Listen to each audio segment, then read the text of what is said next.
Okay, hi. Mm, just gonna install myself a little bit better. I think the microphone is working, and then I should actually be ready. So, I don't know if you guys already get bored of my book reviews and my live streams, but I have another book that I would like to introduce you guys. And it's another book I actually really enjoyed. So the name of it is the name of the author of this book, actually. So this guy's name here is Jack Charles. He's an Aboriginal actor. Yeah. And it's a really actually nice book to read. Um, it was like a bestseller here in Australia. So it was at the beginning of the year quite a popular book, and I bought it and I thought I would like to read this book. I'm thinking if I should tell you guys now a little bit of his story. I think I will start why I actually like this book. I liked this book. Well, it's always more interesting to start like that because he guides us really nicely through his life. And the way how he writes is just overall really funny. Like he has this sense of humor that just reads really easily and really nicely. And on top of all of that, he's also an Aboriginal. So I thought that was super interesting because I'm really interested in the native cultures of every country. And then I also, uh, my last day in 2016, I met an Aboriginal who actually showed me the area and who introduced me to their culture closely. And that was so interesting. So when I saw this book, I was like, oh, yes, please give me some more of this kind of spirit or this kind of, history, because this is honestly really history. This is just showing how one of those guys made it and became famous. And it's interesting actually because he really started off humble too. It seems to be that this is just a general kind of characteristics of those times where he actually grew up. Um, I'm reading another book at the moment of this guy, Bernard Salt, and he also grew up around the same time. And it's really interesting actually to compare those two books with one another because those guys both are actually really visibly from a different social class. So in the past, and that's also a thing that my parents told me, that when we were living in Australia the first time in the 90s, Australia looked still way different, and yeah, and the Aboriginals had different played a different role. I guess now it really it becomes more natural because we are already so multicultural anyway. So I guess the new generation looks at those sort of things differently. But in the past, that represented a really big issue, and that's a thing that the Aboriginals say, and that's also visible still until now. So when I lived in a town in Queensland where I did some farm work for a while, I also had this strange experiences where there was this one pub which was just filled with Aboriginal people. It was just a little bit, I feel like for them, on the people in the town, it was just really normal. But for me, coming from the outside, and from like Europe, and like I grew up in the town, but I went to school in the city, so I was always really used to the city life as well. It was really an interesting scenario to observe. And yeah, it was also kind of frightening because it's kind of hard to connect sometimes with those, those Aboriginals, the Aboriginals. If you show that respect, then you definitely can connect with them. But I think they have a really deep hurt, right? Because their country is kind of taken away from them. Um, so yeah, that is definitely still an issue. It is. That's also how the actual Australians, when there was Black Lives Matter, they actually included this matter as well, to an extent. So they spoke about the Aboriginals in their country. Anyways, I don't want to make it too historical or political because I always feel like that's when things become really controversial, and that's when people start to criticize you, even though you actually really mean well, and you have this curiosity to actually, to get to know it and to find out more about it. But then people always confuse this like nice attitude of curiosity for an opinion, which I actually I don't feel like I have the competence to build a really strong opinion for that. I didn't grow up in this place, and also I did too little research. I can just really state what I observed so far, and the people I met that are Aboriginal, and they, to me, they are different than Australians, for sure. They have a really, really, really, really long history, right? And they are one of the first people who settled in this place. And their art goes back so far. Like actually, Aboriginal art is one of the uh, the most ancient arts, like their paintings in the caves. So that was cool because that guy that I met, who showed me their culture when I used to work in this town on a farm, he actually showed me all those wall paintings, and that of course interests me a lot because I'm an artist, so I can actually learn from those guys so much. And it just honestly really impressed me how how they really use all the props of nature towards their favor. That was so interesting. So that guy really showed me everything. He showed me how they made like uh, containers out of grass, and he also showed me how to eat ants. And I actually tried that as well, to be honest. So yeah, it's a source of protein, right? Ants, and he did it, and it worked. So I was like, yeah, right, I will try this too. And I didn't want to look weak, so I didn't want to back off as well.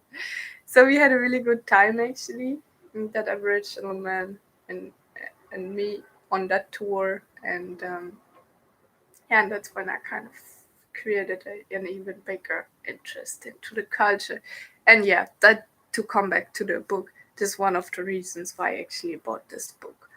Um, so yeah, it's really nice to see him as an author. One thing that people in the art scene also often criticize, especially these days, where we are more sensitive and aware, is that there's not many dark skin, uh, dark-skinned writers and authors, actors, whatever, not well famous people. And we are trying to make a change. So by introducing this book, I think I'm kind of supporting this. Um, and yeah. So I will want to talk about this book anyways, because for me that was just an extra, but to be honest, this book is worth a read anyways, because he's so truly honest. Actually, the way how he writes is so real. So he actually states throughout this book that he's been to jail multiple times because he stole a few he did a few, yeah, like uh, he went into homes and then he just stole the people's things, right? And the way how this is written was actually, hi there, nice to see you guys. Sure, feel free to put some comments as well if you have any questions. I'll just shoot away and talk about this. So then the way how he wrote about this when he was robbing these homes was just also really funny, because um, he kind of had a strange um, interaction with the people, because he's talking about, like, they kind of knew him, because the communities were kind of small. So some people eventually started to know him also because he got really famous as an actor. And then once he did like a robbery to finance his drug use, and then he entered the home and they recognized him, right? And that's how they actually didn't call the police as well. That's really, really funny how, even though he actually is a criminal, right? Like, he's been to jail and he's been charged with stuff, he still kind of had a personal connection to the people nonetheless. And they kind of also accepted him after all, right? As a great actor, even though he did have a few, issues, if you want to call it like that. I mean, to break into someone's house and to rob someone is quite an issue. But with his humor and, his way of being, he kind of then makes the best out of every situation. So that was really cool to read, That was really cool to read because it kind of brings across this message that even if you fuck up, you still have a chance, you have a chance to make it the best out of every situation. So he also writes in this book how then he's in jail, and he starts to work in jail and actually creates a course for the people in jail, where they learn how to make ceramics. So that's what he teaches them, and that's why they actually the prisoners respect him too, because he has this way of talking and the way of interacting with them. Like, he has enough how do you say that, um, strength to speak up, and to show them, that he has to be respected. But at the same time, he is also nice and he gets on with the how do you call it? The policeman at the station, and that's how the people all kind of leave him in peace and respect him after all. Um, Another thing he states in the book is very often how growing up in a boarding school. No, it wasn't a boarding school. It was an I tried to find the right English word. It was like in a closed institution. Actually, it was a boarding home. Um, but I think in the same city after all, has really built him, because those teachers in there, and they stayed pretty much the whole week, and like maybe went home for um, holidays or something like that. Um, they actually abused the kids, and he states that there was one teacher which was really, really, really mean. So that he writes, and then also he writes how he's been adopted actually, and then how he went to look for his real mother by actually finding his siblings first. So he recognized his siblings, one of his many siblings, and then he kind of asked them where they live and everything, and then through that he found out as well about his mother. And he met her, and they got on really well with one another, and they spent some time. His mom has had a new partner then already, and yeah, I don't remember, to be honest, because I read this at the beginning of the year anymore, his relation to the partner of his mom. But this all doesn't play a very, very important role in this book. Like, it is just a part of the book, but it's not the main story. The main story is honestly really his drug abuse, to be honest. That's the main story, or the main topic in this book, and how he's actually still able to follow his passion and become an actor, by just getting on with the people in his surroundings, and by building the right kind of connections, and especially by taking chances. What I found also really interesting, actually, and I'm not sure if I can state this so right away, but he actually says it in the book like that right away. Uh, he's gay. Um, that was really interesting to me too, actually, that he is mentioning that so straightforwardly. So actually, it would be super interesting to talk to an Aboriginal person now, I think, um, instead of me talking about this, because I'm just a visitor and the observer, and I'm just a consumer who looks at this book. But I think it would be way more interesting to actually talk with an Aboriginal about this book and ask them what they think about it. Maybe one day I will be lucky and able to actually do that. Um, it would be very interesting, definitely for further research, right?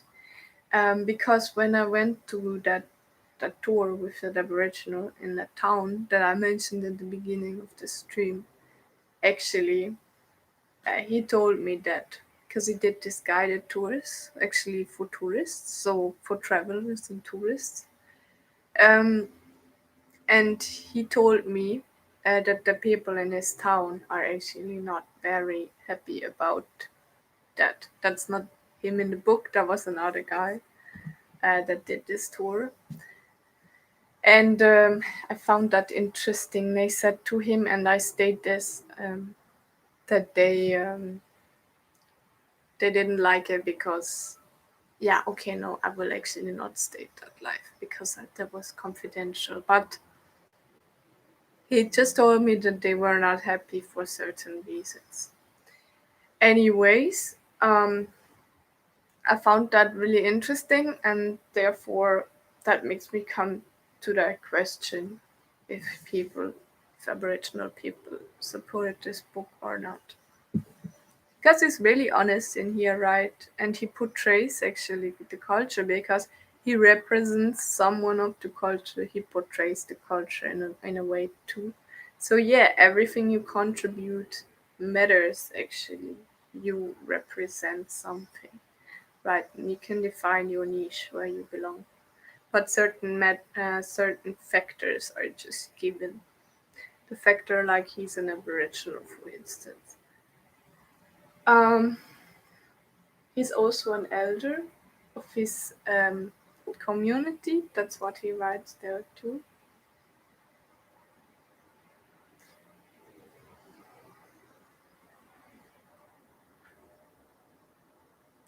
Yeah,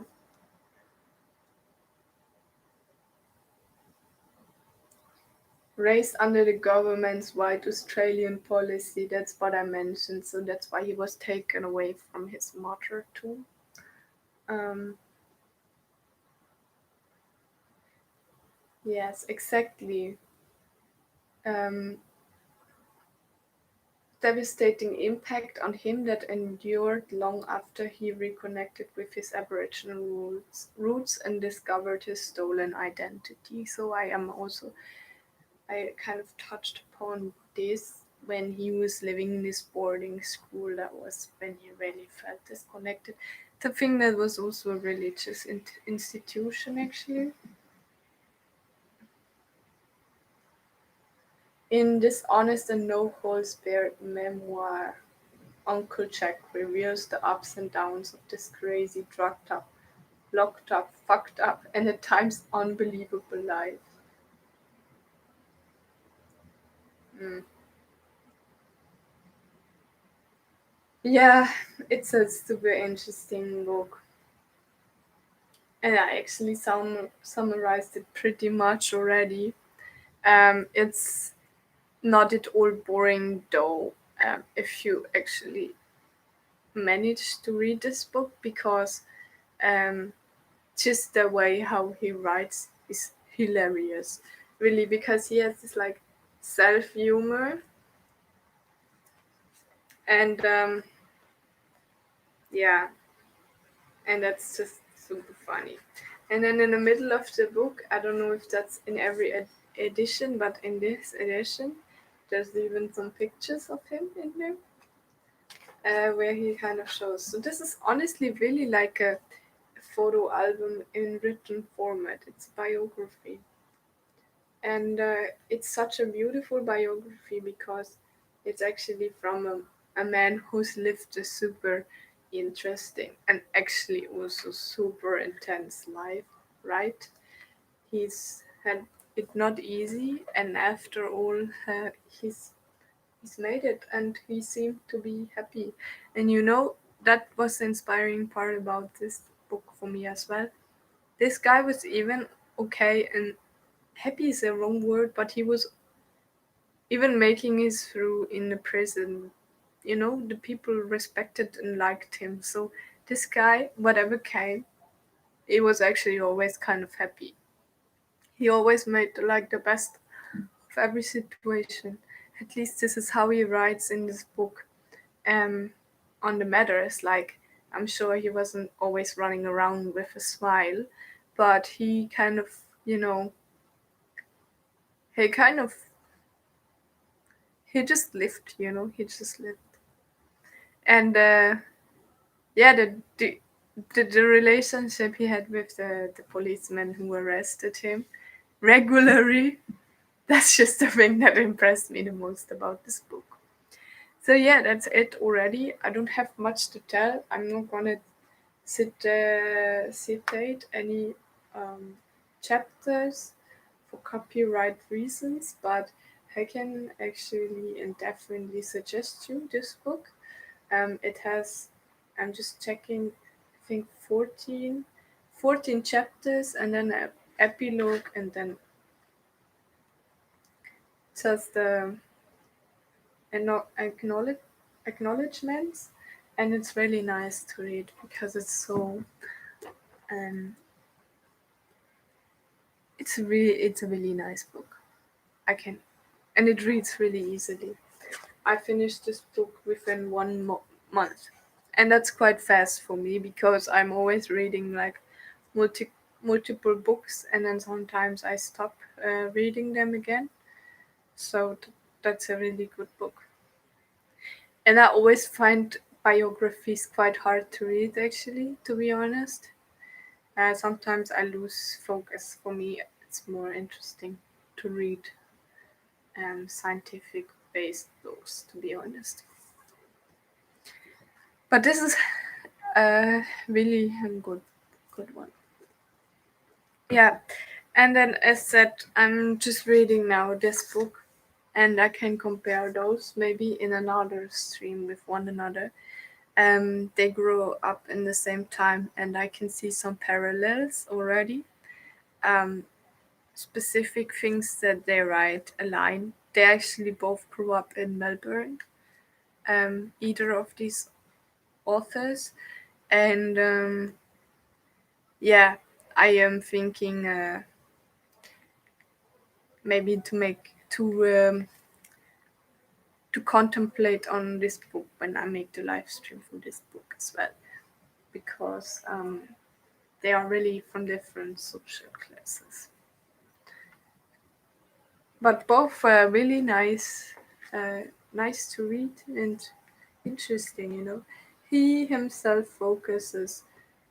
He says on the social classes, so he called his book "Decent Obsessions," wherein he's actually reflecting on the different social structures in Australia within different years. So when he grew up in the 60s, that's what he's talking about at the moment.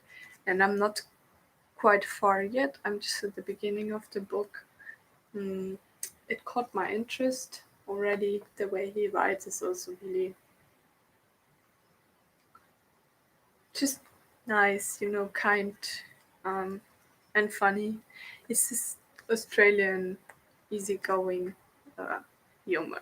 I guess that I can really um, connect, and that really makes it interesting for me to keep reading. Another book about Australia and Australian history that I bought is from an American writer's perspective. So Bill Bryson. Actually, he honestly really writes about history, so he researched the history himself because he's also not someone who actually experienced the Australian history, but who just researched it. So it's a different angle again, because him, Jack Charles, as well as Bernard Salt, they actually write from their own perspective, from the me perspective, about Australian history. So I'm able to actually grasp from their experience and make my own image about it. He, however, Bill Bryson, the American um, author, writes about it from his research in his on his Australian history, and based on books and stuff that he read himself. He's like, yeah, he's really, I don't know, he's such a nerd. Actually, I at some point had to stop a little bit to read his books. I'm actually like on page 200 now. It's like in the middle of the book. But to be honest, sometimes I was just like, oh my god, like, come on. Like, I bought this book because it seemed funny as well, right? But now at some point it got just a little bit too funny, in the sense that, yeah, I can state, for instance, there was this one scene where he's chased by dogs through a park, and then he claims that he climbed over some like fence or bush or whatever, and ended in the backyard of an actual Australian.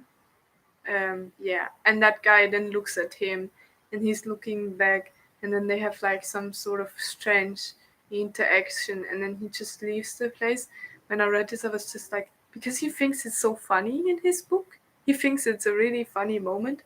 But when I read this, it was just, oh my god, like, that's kind of embarrassing actually. And you even stating this really proudly in this book. Like, are you serious right now? Like, um, well, I mean, if I would meet him, I could definitely get on with a person like this, because they just always have a story to tell. But it's just this thing that I sometimes criticize about writers, anyways. Like, sometimes they are not really realistic anymore. They just, write stuff for the sake of telling a story, and that's just a thing that I don't really resonate with. But after all, like maybe I'll get through this book eventually, and then I can make my book review too. I started it in August, so yeah, it's like September, October, like 2 months ago, and I still haven't made it through, even though the type was quite large and it reads actually also easily, but at some point it's just always like, come on, Nate, like it's enough now, like you, I don't know. But then on the other hand, he makes some really interesting observations in this, and obviously that's the kind of observations um, you can kind of only make if you come from the outside of a country into the inside. So, for instance, one of the scenes that I liked so far in this book was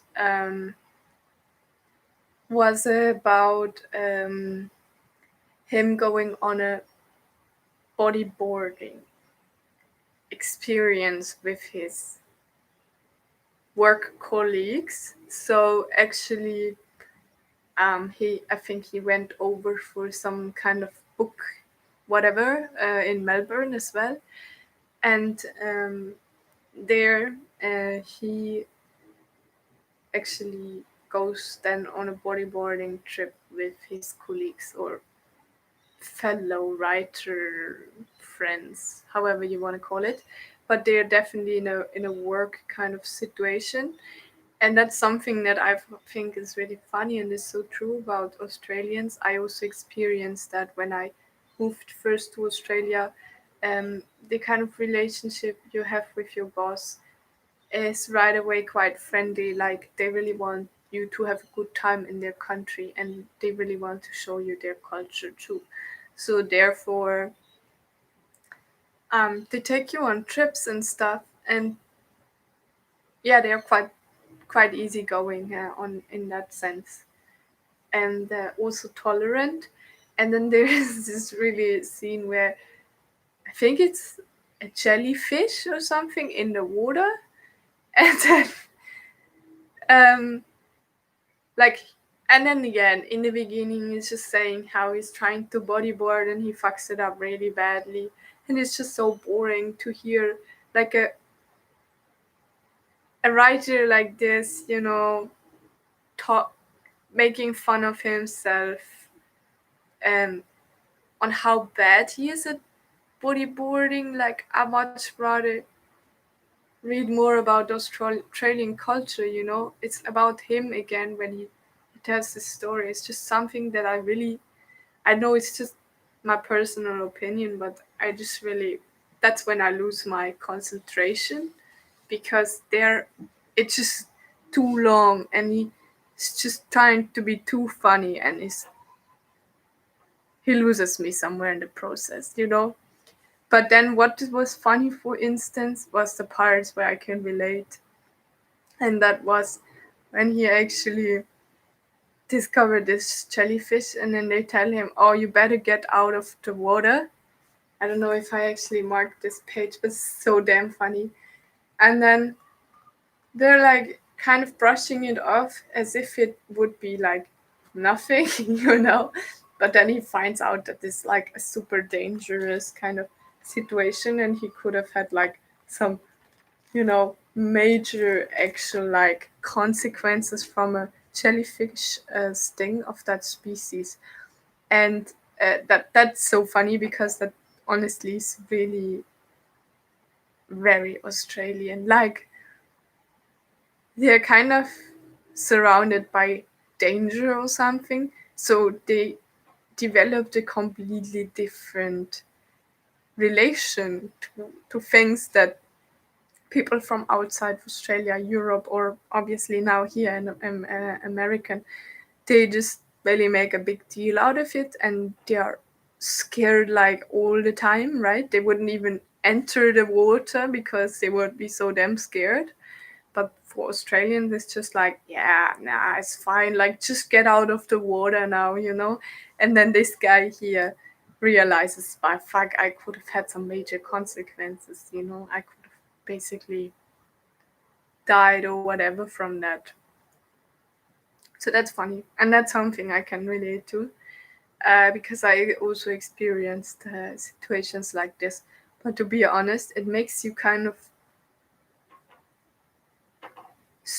yeah, it makes you actually more happy, if you're not constantly scared and restricted, if you kind of just accept the danger for what it is. Like, you have to know about it, and you have to know, how to handle the situation. But then, in Australia also, the people are so helpful. So if someone would be affected or something would happen, there's lifeguards everywhere, and they take in kind of care of situations like that. So you are in actually in good hands. So you actually don't have to be that scared, even though there's some honest and real naturalistic like dangers out there, like the spiders and the snakes and all that kind of stuff. Like, I remember when I arrived first, I was and this was in the city, right? But I was checking my bed for spiders.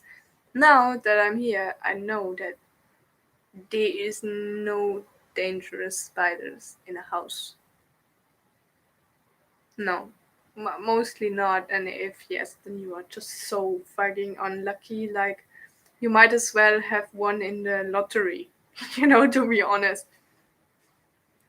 Because that's how the proportion is, or the probability to actually encounter a dangerous spider in a domestic like household.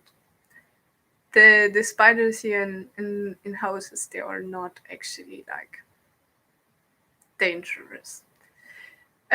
Yeah, and that's how you develop like a different sense.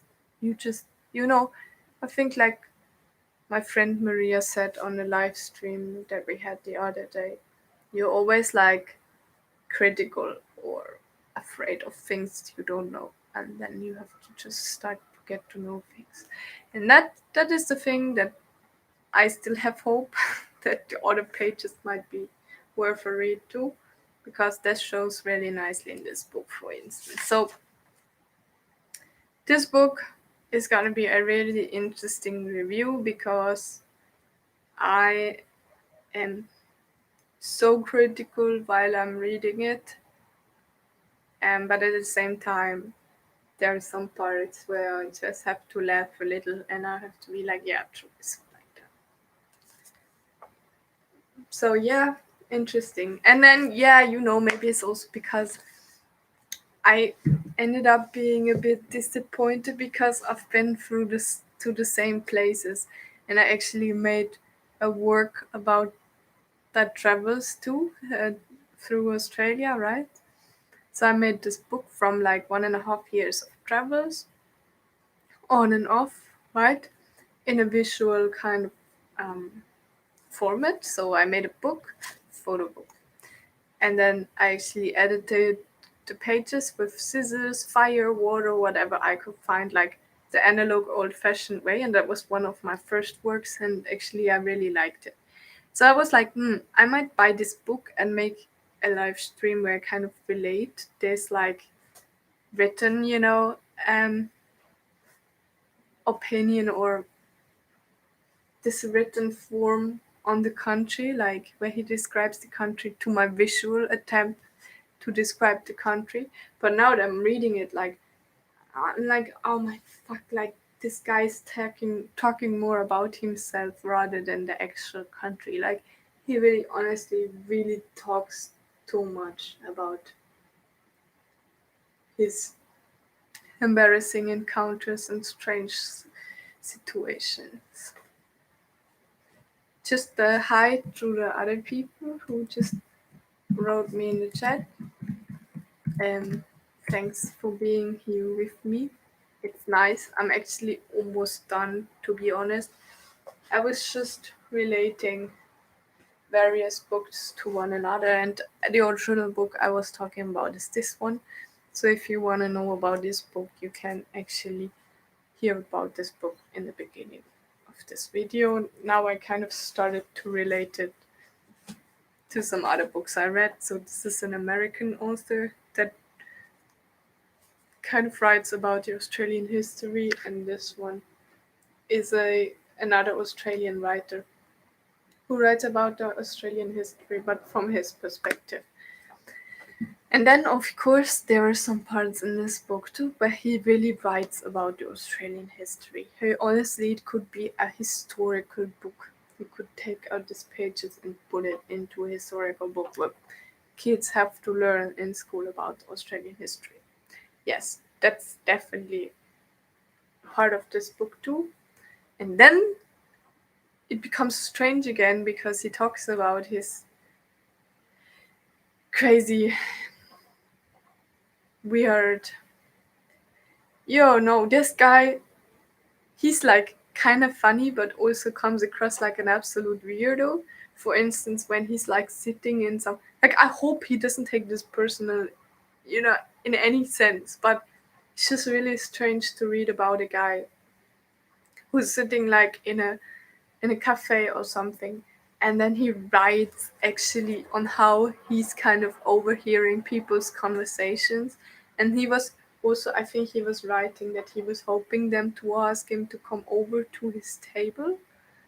And I was just like, why would they actually do that? Like, why should they do that, And it's just, there's some stuff in this book where I'm just really weirded sometimes, because like, even if you want that, like, why would you write this black and white in a book, because you have no right for someone to call you over to join their table. Like, you have to be friends with them first, you can just intrude into a place and into a country and then already expect everyone to welcome you and want you to hang out with them. Like, if people do that, like for instance his work colleagues that he talks about as well, right? It's already so nice, just be grateful for that, but don't write in this book in a later chapter on how you were expecting people to just call you over. Then he writes with how he gets super drunk by himself. It's just like, you go and do this stuff, but if you write about it, like, tell me something more interesting. Like, I don't want to hear about like a 50-year-old or whatever guy getting drunk by himself in like tell me something cool, like, tell me something about the Australian history and not about yourself, how you get drunk in a cafe. Like, yeah.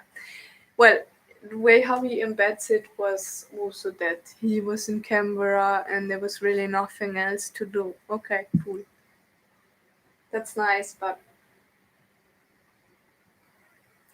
to elaborate to elaborate sometimes. So yeah, I'm facing some difficulty with this book so far.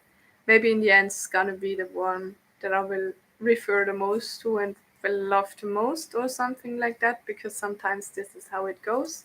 So I'm really curious how it ends. That's what you guys gonna see in one of my next uh, book review streams. Yeah, but I still have to go halfway through the book, and it takes me ages to actually do that because I can't.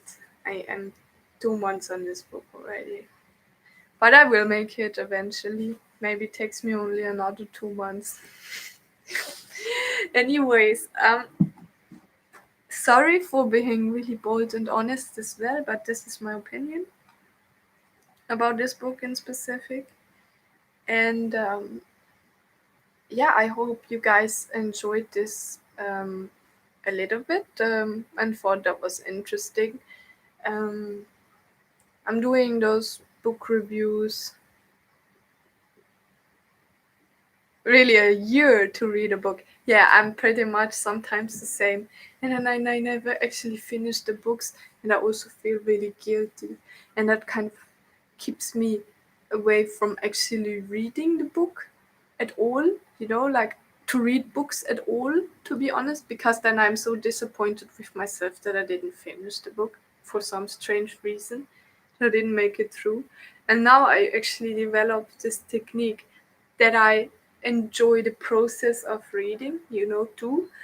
Um, and that I feel like my time's not wasted, because if you have to make it through a really bad book, but you still kind of have to, because you kind of really want to finish it and you want to give it a real chance, right?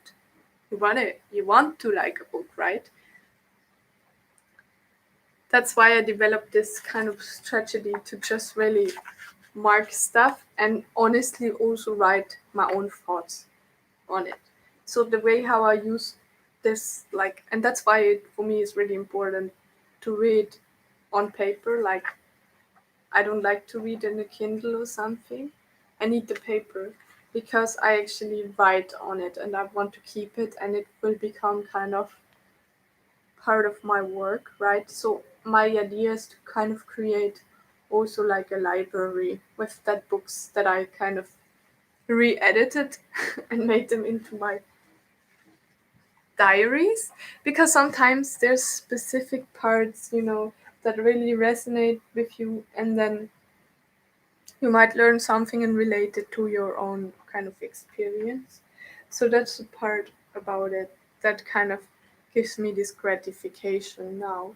And that's how I kind of go through books. But hey, oh my god, like some books are really crazy. And now that I'm doing it like this, to be honest, I realize how my concentration's much better. And to be honest, I also realize how my own writing skills become way better. And yeah, obviously, then also if you read in English, your English vocabulary becomes better, right?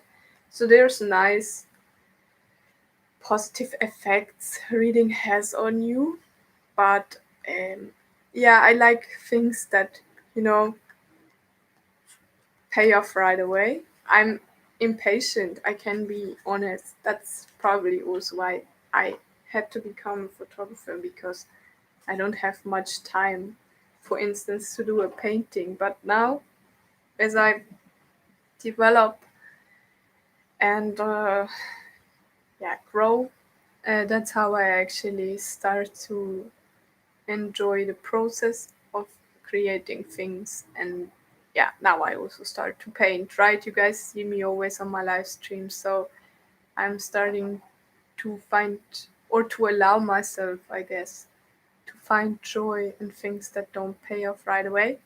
Because, and this is like a philosophical kind of thought, sometimes I have my moments, but I think in our society or culture or Western way of living, or just how the world kind of transforms, you kind of get educated that things always have to pay off. Like even in the schools, right? You always get a grade and things have to pay off. They have to pay off right away. It's not like that. This concept will be teach yourself and then build yourself into, merge yourself into some like scrapbook or a collage of knowledge, like make yourself into some sort of expert in one field, you know. It's always that you kind of have to do things and they have to pay off. Yeah, this is kind of economical way of thinking anyways. But to learn, step by step, slow by actually reading stuff and comparing it to different, and then talking to an aboriginal and then doing this and to have this like humble right attitude where you say like, no, I don't actually know nothing, I still need to learn. That's kind of not supported. Then you don't get the job. You get it if you have your job interview and you have this attitude. They're like, everyone likes you, right? But you don't get the job. Usually, it depends. You attract a different type of crowd, and then within this crowd, you got gonna be really respected, and they are maybe gonna, but the overall kind of way, I guess, is like people are like, okay, what a shame that you were so honest. You know what I mean? Like, that's just a thought of mine. I mean, that can be partly true, doesn't have to be fully true, but that's one of my thoughts. Yeah, I might, and that's the thing. Then that's when you realize like the change is the constant thing. It's not like true. Nothing is absolute truth. Everything's always evolving and changing. Like maybe one day you say this, right? And you will not change fully like a narcissist or liar, your opinion 150 degrees, but you will be humble enough and have the greatness to admit that, things evolve, and then you will improve your views and opinions too, based on other things that you read. That I think that would be a much better kind of approach, I guess. But I think that the world's also kind of changing towards this layout. But anyways, um, that's it for me now. I talked a lot. I talked 50 minutes, and well, I mean, I hope you guys enjoyed it somehow, and got some inspiration out of this. And then also, as that, always feel free to ask me any questions. Always feel free to actually shoot me a message and tell me, hi, I read this book too. I would like to be on the stream and talk about this book. Like, things like this are also possible, of course. I want to support other people who are serious about these kind of things as well. This channel is meant to become like an art collective where everyone can share their ideas. This is why I have these different sections. Also, I have these sections of newcomers, like musicians who make it whole albums. You have to imagine they make whole albums over the time frame of a year, and yeah, they put so much efforts in it, and then they kind of, yeah, they just do it for themselves, honestly. They are not like famous nothing, because they just don't have the time to promote their works at all, right? Because they're doing this part-time, they have another job. And then there's people like me who is just really valuing this kind of things, and I really want to take the time to also spread those kind of things. And that's what I'm trying to do here with my channel as well. So as said, if you guys have any creative kind of skill, or if you want to talk about a book, shoot me a message. Or I also sometimes put the link to my website where you can go through the contact formula. And I'm quite open for your ideas. And then, as said earlier, all the best. Um, have a good day. Bye.